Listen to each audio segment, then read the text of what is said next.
Welcome, here I've got XIAOMI Redmi K30S and I'm gonna show you how to change image quality in the camera app at this device.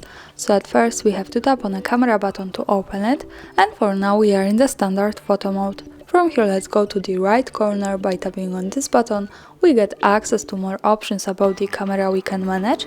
Now let's move to the left to this button. When we pick it we can open the advanced camera settings, and here we have the picture quality option. So when we tap on it we can change the quality from high to standard and also the low. And of course I suggest you to keep this on the best possible, which is high. And that's all, thanks for watching, subscribe our channel and leave the thumbs up.